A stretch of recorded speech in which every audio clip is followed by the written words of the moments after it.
John and Stan, you left the country around the time that we started publishing the Gupta Leaks. That was for your safety. In this interview, you're still not identified.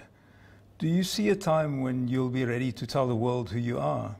I think we do see the time when we'll be identified and we'll tell the world who we are. At the time, not now, but let's see how we go.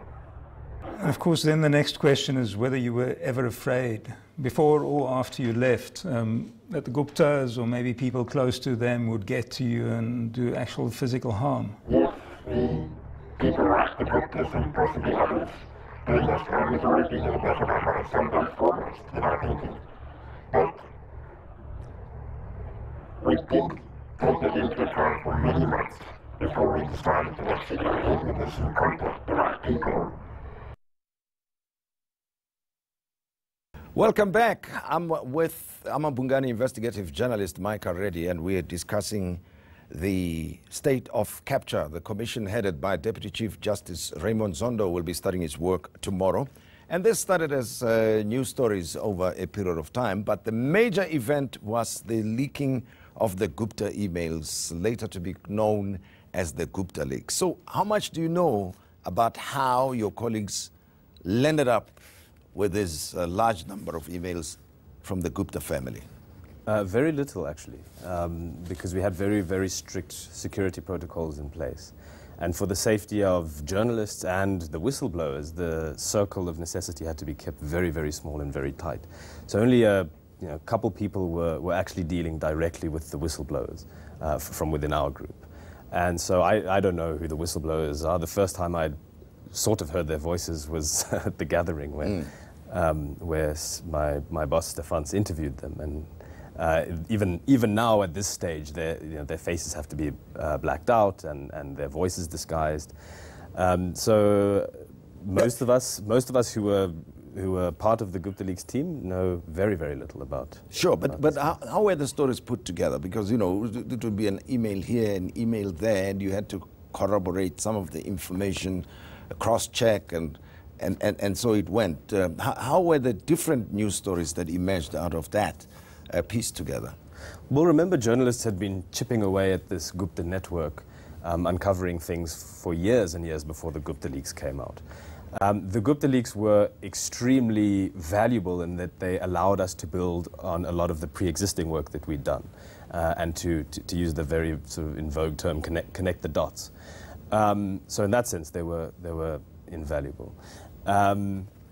But it was given to us as a large trove, a huge data dump, so it took a long time going through hundreds and thousands of emails. But we had a big team, many of whom had been working on the Guptas for years and did understand a lot about how this sort of criminal network was functioning. And how did the Gupta family then react to all of this? Because you had enough evidence and a lot of stories to cover over a long period of time. And how did they respond to this?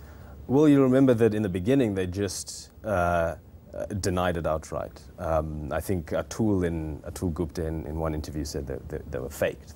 They don't exist. These things never happened. It was quite Trumpian, this just complete denial of the truth, alternative facts type thing. And then when it just became so overwhelming, the pressure became so overwhelming, it was so plainly obvious that this information was legitimate, it was real, it was undeniable, irrefutable, easily cross-referenced with a whole lot of work we've been doing. And then they just sort of went to ground, they went silent on it.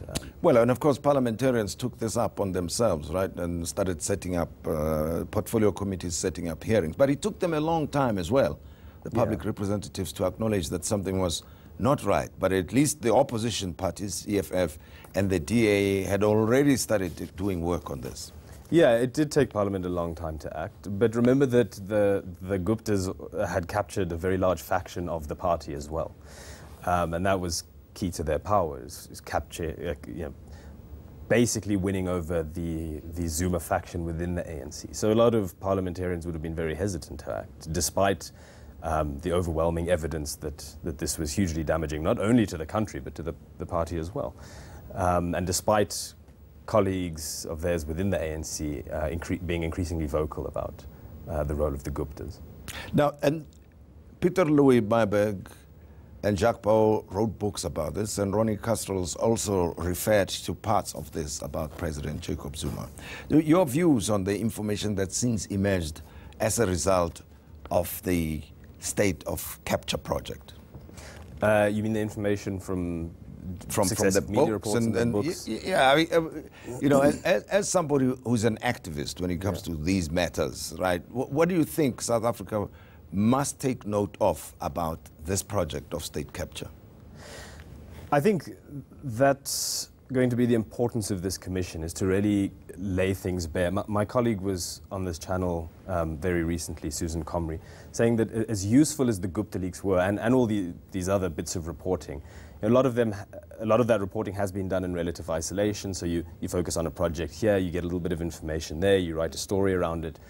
But as much as the Gupta Leaks helped us connect these dots, as much as these books helped us sort of put things together, put things in perspective, it's still very much like looking through, to borrow my colleague's metaphor, it's like looking through a keyhole into a big room. You know, right? You only ever get part of the picture.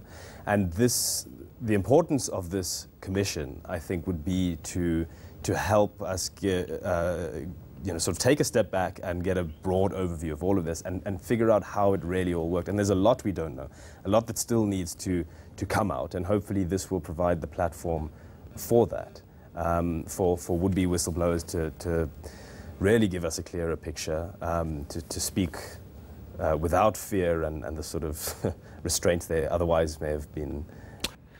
Let's take a look at this clip. President Cyril Ramaphosa announcing the setting up of the Commission of Inquiry to be headed by Judge Raymond Zondo. The Commission of Inquiry into State Capture, headed by Deputy Chief Justice Judge Raymond Zondo, is expected to commence its work shortly. The Commission is critical to ensuring that the extent and nature of state capture is established, that confidence in public institutions is restored, and that those who are responsible for any wrongdoing should be identified. Well, that's President Cyril Ramaphosa. Are you confident that it will achieve what he says its objectives are? It looks promising. It looks like it will be an independent and very thoroughgoing exercise. I think there is now political will behind it, so the conditions are right. I think a lot of people will be rolling their eyes thinking, well, another commission that's going to drag on endlessly, and we sometimes seem to be a country that's run through commissions of inquiry, and they drag on and they drag on, and often the results are very unsatisfactory. You look at the arms deal inquiry, was a complete whitewash. You look at the Farlam inquiry into Marikana, and it's often been said that very little justice ever came out of that. But I do think there's a lot of political will behind this. The conditions are right for it to achieve its objectives. I think it's very important that we're not just focusing on the bad guys and what they did and how they managed this, but looking at the structural conditions, looking at things like institutions and how it was that our institutions were made so vulnerable, that they could be taken over so quickly. Because democracy is only ever as robust as its institutions, and the state capture really brought home how susceptible these institutions were, even the finest institutions that we had. But let's look at the role of the different stakeholders in our society in making sure that this matter is investigated thoroughly, leading up to this commission of inquiry that's going to be headed by Judge Raymond Zondo. I mean, it was the media. We've spent extensive time discussing that. What about the NGOs? What about the politicians? What about civil society? What about members of the public themselves and the judiciary? Yeah, well, all these different groups helped bring this about ultimately. Civil society was vital in creating the sort of political pressure that was needed in raising awareness around things like state capture.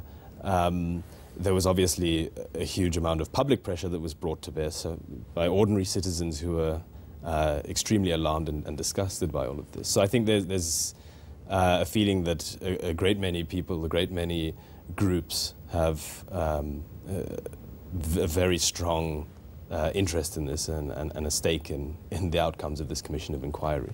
Would you share the view that this whole matter of state capture and, of course, the Gupta's role in it brought President Zuma down? After all, I mean, he was not allowed to finish his term. Yeah, I think so. I think it largely had to do with this. I think there was a sort of critical mass, a turning point. A lot of that had to do with the Gupta Leaks that really just laid bare how corrupt this patronage network was, how beholden it was to this family, this tiny clique, and increasingly people within that, within the party, within the ANC, were alarmed at what this was doing to the party and started to distance themselves. And yeah, so I think that was definitely one of the things. But we must also be mindful that a lot of the key players in that patronage network, in the sort of Gupta-Zuma network, that nexus, are still very much around, very active in politics. You look at the provincial barons who were deeply implicated in all of this. Now, as we conclude the interview, I would like to hear your comments about Shaun Abrahams, the former head of the NPA, and the fact that a lot of complaints were lodged with the police around the Guptas or state capture-related matters. And so what's your assessment or view of the way the Hawks and the NPA under Shaun Abrahams conducted themselves on this matter? Well, that's critical. I mean, the Commission of Inquiry is only going to achieve so much, and the Guptas were able to get away with what they got away with. This whole network was able to thrive at the expense of the public precisely because that the extent of state capture was so broad that the key to state capture was taking over these critical institutions of oversight and institutions like the Hawks and other entities in the criminal justice system.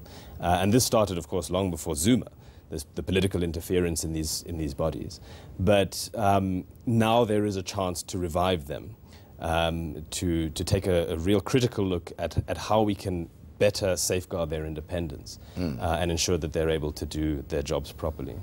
Okay, well, state capture is not just talk. It's not just that people are unhappy, a particular family somehow interfered with government systems, but it is the damage that was caused in the process that is also of interest to South Africans. So we're going to take a look at the damage caused to the institutions as well as the economy. For that matter, professional lives of some of the officials were implicated in all of this, and that conversation will continue in a moment. Thank you very much, Micah.